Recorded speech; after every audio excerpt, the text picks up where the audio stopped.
Thank you very much, Mitch. So nice. Thank you. Thank you very much. Thank you. Thank you. So nice. Nice to win. Do we agree? It's been a while. It's been a while since we had this position. Nice to win. And I want to thank everybody in the room. So many friends. Thank you very much. Sit down, everybody. Let's enjoy ourselves. It's great to be in Philadelphia. I went to school in Philadelphia. This is a very special place in our nation's history. It's the place where we launched our American independence.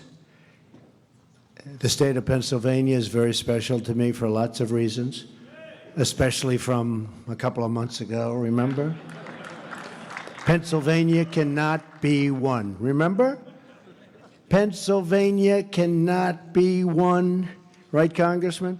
There is no path to victory for Trump in Pennsylvania, except we won. Now, it has been a long time since you guys did this, but it was just a great victory. It was a great evening. It was a great evening, I will tell you, but it sort of started in Pennsylvania. They all said that Pennsylvania was the bride that got away, that it was the state that everybody from the Republican Party that ran in Pennsylvania for 38 years thought they won, except they never won. And I thought I won too, but I was afraid to say it, Mitch, because it just seemed that it wasn't working out. So I just said, you know what, I think we did great. Let's see what happens. But good things happen. So we love this state, and we will see it many times again. Now is the dawn of a new era of American independence, a rededication to the idea that the people are in charge of their own destiny. I want to thank Majority Leader McConnell, great guy, and Speaker Paul Ryan, very, very special. And he is writing his heart out, right? And we're actually going to sign the stuff that you're writing. You're not wasting your time. He would write it, he'd send it up, and nothing would happen. But now it's going to happen. For their leadership and for inviting me here today, thank you very much. And thank you, Leader McCarthy, Senator Cornyn, Congressman Scalise, Congresswoman Kathy McMorris Rogers, and Congressman Messer for your leadership as well. It's been terrific. This Congress is going to be the busiest Congress we've had in decades, maybe ever. Maybe ever. Think of that. And think of everything we can achieve. And remember who we must achieve it for. We're here now because tens of millions of Americans have placed their hopes in us to transfer power from Washington, D.C., and give it back to the people. So important. Now we have to deliver. Enough all talk, no action. We have to deliver. This is our chance to achieve great and lasting change for our beloved nation. Since taking office, I have taken major contractual steps to restore the rule of law and to return power to everyday Americans.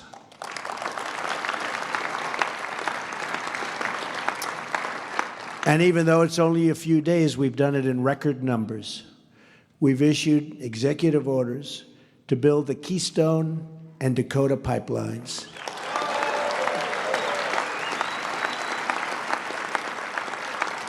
And issued a new requirement for American pipelines to be made with American steel and fabricated in the United States. And I was sitting at my desk, and I'm getting ready to sign Keystone and Dakota. I say, where's the pipe coming from? And I won't tell you where, but you wouldn't be happy. I say, why is it we build pipelines and we're not using pipe that's made in our country? I say, let's put that little clause in, like it's a one-sentence clause, but that clause is going to attract a lot of people, and we're going to make that pipe right here in America, okay? If people want to build pipelines on our land, we want the pipe to be manufactured. And not only that, manufactured here, but you will see a level of quality that you're not going to see when they bring pipe from far distances, have to bring it in small chunks and then fabricate it on the land. Give me a break. We can do much better than that, and we're going to do it much better, and it's going to end up costing less money, believe me. We've reinstated the Mexico City policy, a long-standing policy.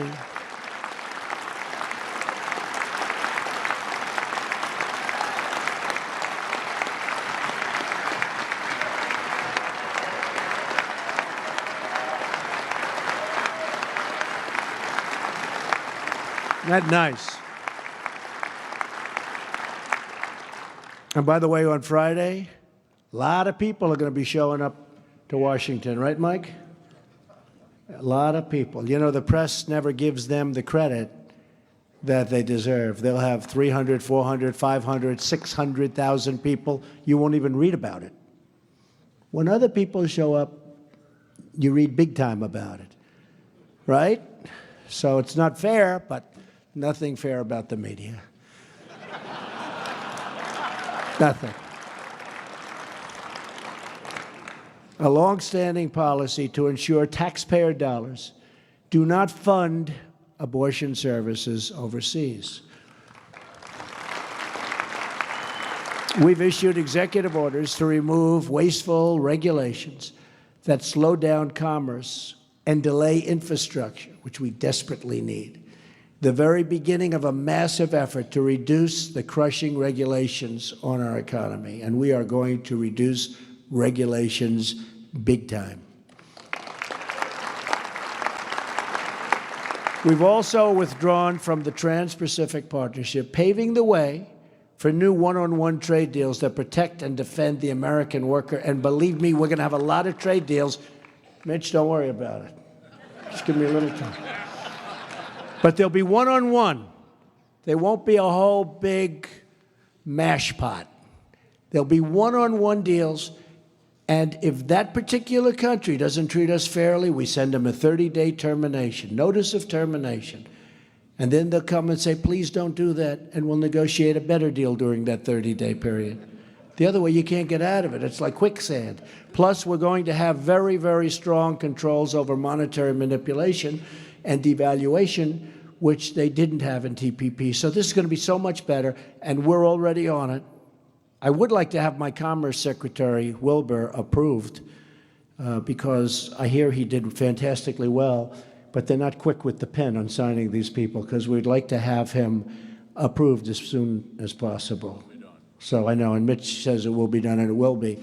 They could move faster on the other side, I will say that. Could move faster. I mean, I'm meeting with the Prime Minister tomorrow, as you know, Great Britain. So I'm meeting with her tomorrow. I don't have my Commerce Secretary. They want to talk trade. So I'll have to handle it myself. Which is okay. We've put in place the first steps in our immigration plan, ordering the immediate construction of the border wall, putting an end to catch and release, expediting the removal of criminal this is so important to me. From day one, I've said it, and I mean the immediate removal of criminal aliens. They're going to be gone fast. And finally, at long last, cracking down on sanctuary cities.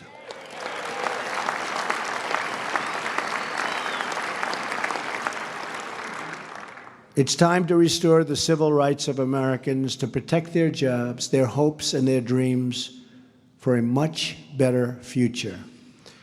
Congress passed these laws to serve our citizens, and it's about time those laws were properly enforced. They're not enforced. The hour of justice for the American worker has arrived. Border security is a serious, serious national issue and problem. A lack of security poses a substantial threat to the sovereignty and safety of the United States of America and its citizens. Most illegal immigration is coming from our southern border. I've said many times that the American people will not pay for the wall. And I've made that clear to the government of Mexico. NAFTA has been a terrible deal, a total disaster for the United States from its inception, costing us as much as $60 billion a year with Mexico alone in trade deficits. You say, who negotiates these deals? Not to mention millions of jobs and thousands of factories and plants closing down all over our country. On top of that are the trillions of dollars the U.S. taxpayers have spent to pay the cost of illegal immigration. Much of it has then been sent back, and much of it goes back to other countries. And oftentimes, because they don't respect us, the other countries will not accept the criminals that we send back to them that are illegally in our country. I promise you they will start accepting them again, quickly. We're not going to have them any longer. I will not allow the taxpayers or the citizens of the United States to pay the cost of this defective transaction, NAFTA, one that should have been renegotiated many years ago, except that the politicians were too preoccupied to do so. Now, these people are not in that category. You understand that. There's a different group. I think, right? To that end, the President of Mexico and myself have agreed to cancel our planned meeting scheduled for next week. Unless Mexico is going to treat the United States fairly, with respect, such a meeting would be fruitless, and I want to go a different route. We have no choice. Paul Ryan and other leaders in Congress and I and Mike Pence, who, by the way, how good a choice was Vice President Mike Pence. Stand up. Everybody loves him.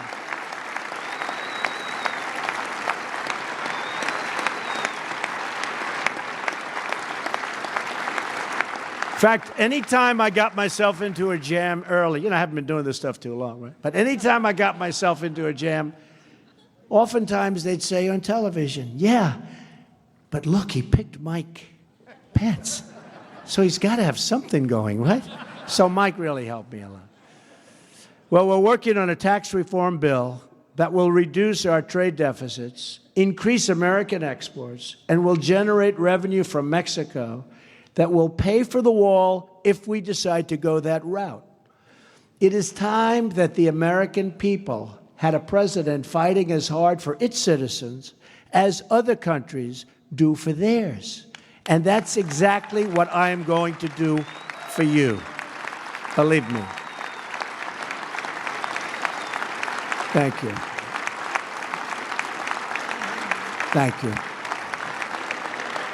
It's time that somebody fought for our country and didn't let anyone take advantage of us anymore. The world has taken advantage of us for many years. Not going to happen anymore. We will have an ambitious legislative agenda as well. Our legislative work starts with repealing and replacing Obamacare and saving families from the catastrophic rise in premiums and debilitating loss of choice and just about everything else. And remember this for this room in particular. Obamacare is a disaster. The Democrats are up and they're saying, oh, they're putting up signs like it's wonderful. It's a disaster. I actually talked with Paul and the group about just doing nothing for 2 years, and the Dems would come begging to do something because 17 is going to be catastrophic price increases. Your deductibles are through the roof. You can't use it. You can't use it. And they would come to us, except we have one problem. We have to take care of the American people immediately. So we can't wait. But every time they tell you about Obamacare, we're taking them out of a big jam. Big jam. We're putting ourselves at risk to a certain extent because we're taking it off their platter. But I think, Congressman, I think we have no choice. I think we have no choice. We have to get it going. I'm serious. If we waited 2 years, it's going to explode like you've never seen an explosion. Nobody's going to be able to afford it. It's a disaster. And that's politically what we should do, but we don't want to do that. We want to get something done and get it done right. And by the way, Tom Price is going to do a phenomenal job. I don't know if he's here, but he's going to do a phenomenal job. On my first day in office, I signed an executive order to roll back the burdens of Obamacare and pave the way for real reform, like health savings accounts that empower individuals to choose the customized plan that is truly right for them and have so many choices. Tom Price will soon be leading Health and Human Services. He is a true advocate for patients. He's going to do a phenomenal job. We have no doubt about that. He joins an all-star roster that includes many of your colleagues, Ryan Zinke, Mick Mulvaney. These guys have had a pretty tough time in Congress, too, but they in the Senate, but actually came out very well. Mike Pompeo. Is Mike here? Mike? Mike Pompeo, phenomenal guy. And Jeff Sessions. Jeff is a fine person. Jeff was one of my earliest endorsers and never endorsed a presidential candidate before, and he was one of my earliest endorsers, respected by everybody, and did unbelievably in front of committee. Unbelievable. In addition to fixing our health care, we're going to pursue new trade deals that create higher wages and more opportunities for American workers, bringing back those magnificent words, made in the USA. We used to have that. We don't have it anymore. It's going to be America first again. We will create millions of new, good-paying jobs by removing the economic burdens that cripple our ability to compete.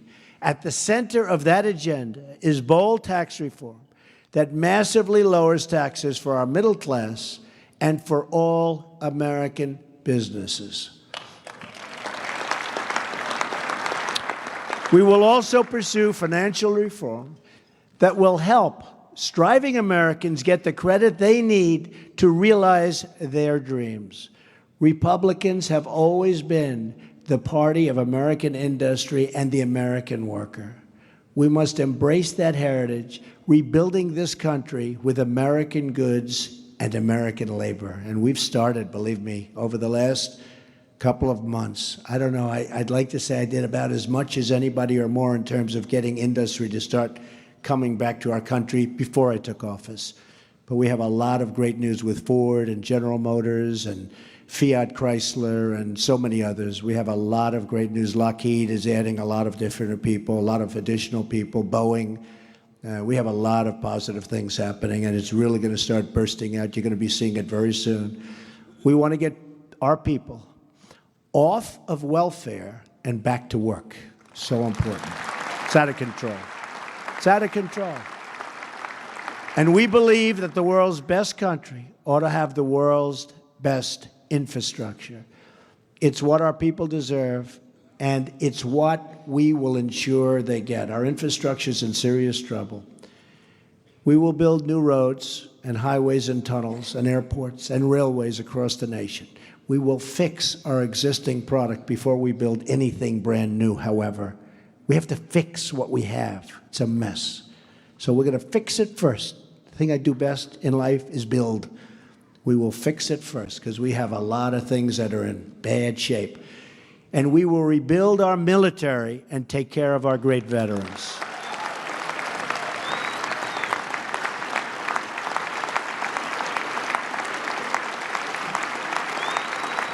Thank you.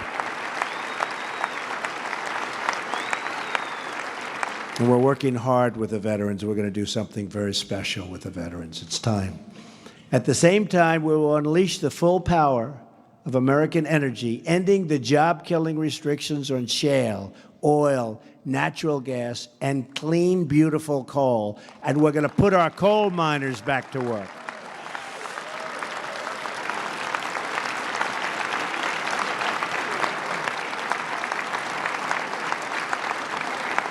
Thank you. And we will protect our farmers, our ranchers, our hunters, our anglers, and all who enjoy the outdoors. But to be a rich country, we must also be a safe country. Right now, too many families don't feel secure. Just look at the 30 largest cities. In the last year alone, the murder rate has increased by an estimated 14%. Here in Philadelphia, the murder rate has been steady, just terribly increasing. And then you look at Chicago. What's going on in Chicago? I said the other day, what the hell is going on? Democrats. A lot of truth to it. That is why we will continue to stand with the incredible men and women of law enforcement.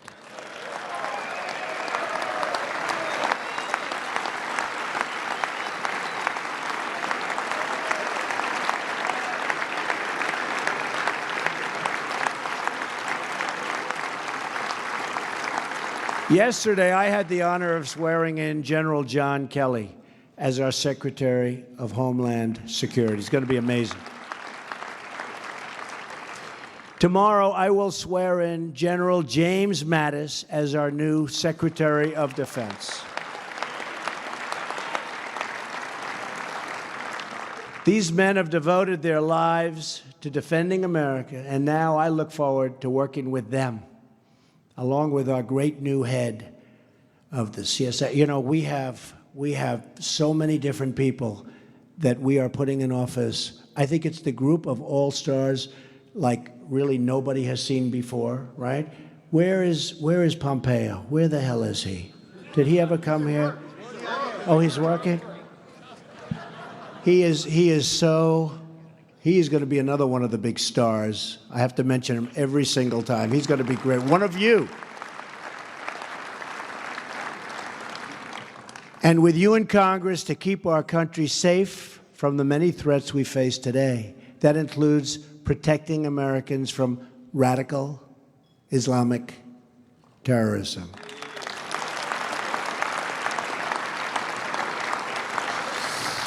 We also need to keep the ballot box safe from illegal voting. And believe me, you take a look at what's registering, folks. They like to say, oh, Trump, Trump, Trump.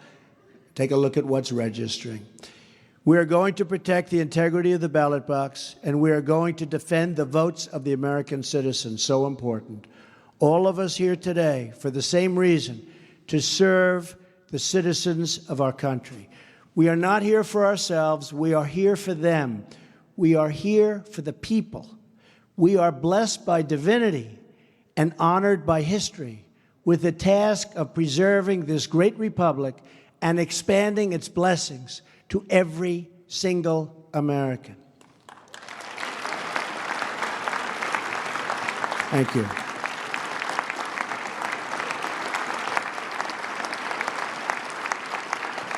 Thank you. All of us are joined in this effort. All of us are bound by duty and bound by God to give our full devotion to this country and its people.